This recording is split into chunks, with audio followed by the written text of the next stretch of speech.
We're catching up on Street Fighter V again here at Gamescom, of course, and there's been quite a few announcements since E3, new characters coming, and you're showing off a new stage here at Gamescom. Let's talk about the characters that you've announced. For this show, it's Vega, but before that, there's a brand new character, Nicola. Can you tell us a little bit about what kind of character he is? So Nicola is the first brand new character to be added to the Street Fighter V roster. He's an ancient warrior. We wanted his gameplay style to be brutal and in your face. What's cool about Nicola is he has two different forms, so his V-trigger is very, very important. Once you can activate that, it actually never goes away. It stays with you for the entirety of the round. It gives all of his normals different frame data as well as enhanced properties on his special moves. So as a character himself, he's still well-rounded to begin with, but he really shines once his V-trigger is activated.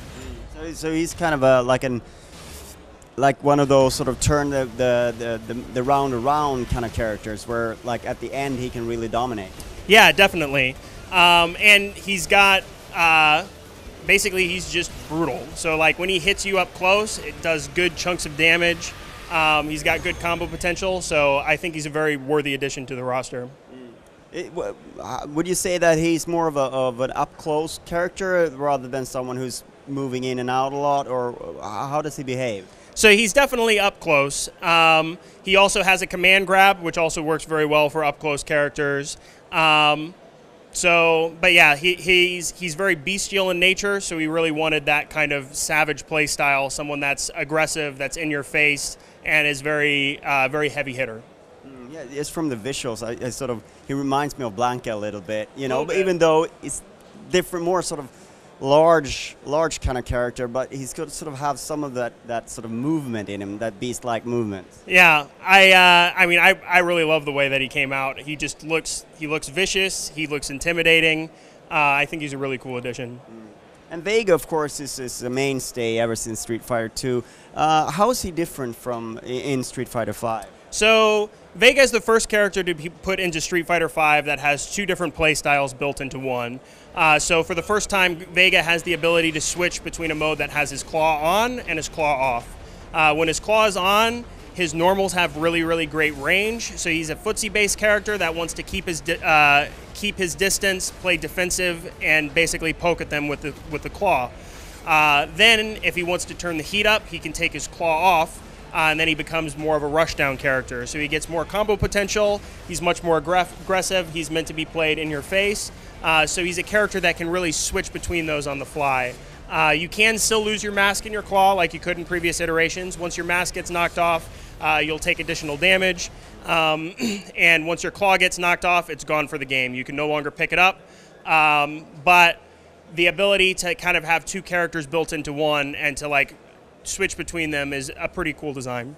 Yeah, it's something that's a little bit different in that you could sort of switch up your tactics mid-round at any point and sort of create a challenge for the other player. Yeah, I mean, for each of the characters, we wanted their own individuality to come out. So Vega was inspired by a Matador. He's meant to be kind of shifty, and his V skill is used to like dodge attacks, so he kind of like spins around. He can have an attack that whiffs. He also has a version that also goes directly into a claw attack, and that also looks very similar to him switching stances between claw off and claw on. So you can kind of use these spin tactics to really mix your character up and keep them on their toes. And throw some fakes in there, you know, totally. Keep them guessing. But Ken is also playable here. And can you tell us a little bit how he's evolving for Street Fighter V? Yeah, so I think Ken, or the difference between Ryu and Ken, is really the defining factor of what makes the variable system shine. So traditionally they've been clone characters. They have slight differences between them, but this time around Ryu and Ken really have some strong differences. So Ken is meant to be the more aggressive counterpart to Ryu. He's very much in your face. He's got a run as his V skill, which is unique to him. So he's all about throwing out normal attacks and canceling them into a run and keeping that pressure right in your opponent's face. using a run to throw is very difficult to get out of. And it basically, he's always a threat. As such, his normal attacks are a little bit shorter than the other characters just because he has such incredible speed to be able to get in. So like you compare that to Ryu. Ryu's a little bit more well-rounded, a little bit more defensive with his parry option. Ryu's all based around projectiles, so he's known for his fireballs. So when he uses his V-trigger, he goes into Denjin mode and gets enhanced fireballs. When Ken goes into his V-trigger, he channels his inner flames, so all of his attacks get additional flame properties. And I think the variable system has really allowed these two characters to have unique play styles and be completely different this time around. So we recently had a bit of a disappointment with the beta. What are plans ahead? Are you planning to bring it out at some point? Definitely. I mean, we obviously weren't very happy with how things went. We're very apologetic. The team is hard at work trying to fix things. We're not rushing to make announcements. We want to make sure that we do it right. The good news is that we're tackling this early, so we're still 7 to 8 months out before launch. Plenty of time to get things fixed. We've already announced that the previous beta phase is not a part of our plan anymore. We will still be delivering 3 full phases later down the line.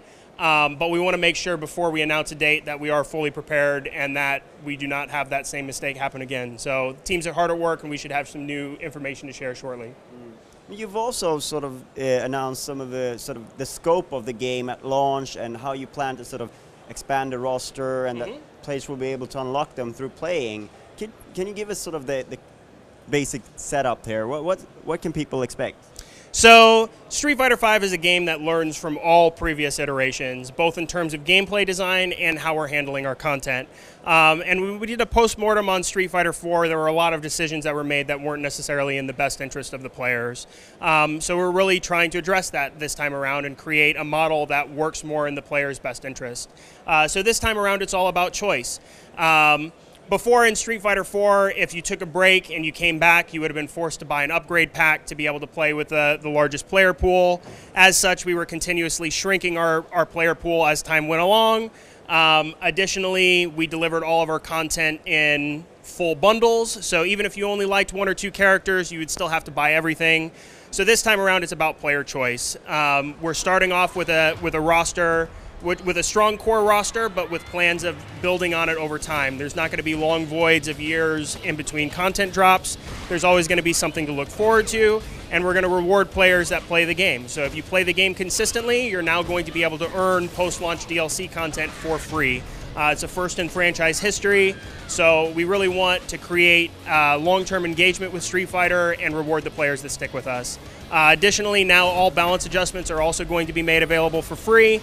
So if you purchase this core beginning product, you're never going to be forced to buy an upgrade pack in the future. You can play throughout the life cycle. You're always going to have the latest balance adjustments. You're always going to be able to play with the largest player pool.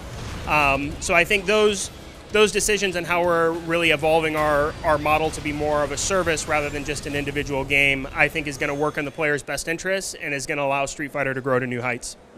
So am I correct to assume then that your sort of the plans for Street Fighter V is to have the same longevity as Street Fighter IV with all its different iterations, Arcade Edition, Ultra, etc., that Street Fighter V will sort of have a similar lifespan, hopefully? Yeah, I mean, our ambition is to have a similar, if not longer, lifespan.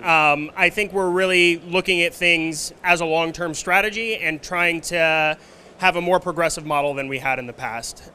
So, yeah, there's not going to be a Super Street Fighter V. We're moving away from doing the combo packs, and more it's going to be about new content dropping at more of a regular pace, and then allowing players to kind of earn that and be rewarded if they continue to play the game. Thank you so much for your time. We've enjoyed playing Street Fighter V here at Gamescom, and we look forward to the beta whenever it arrives, whenever it's ready, and the full game some point next year. Thank you so much for your time. Yeah, thank you very much. It was a pleasure.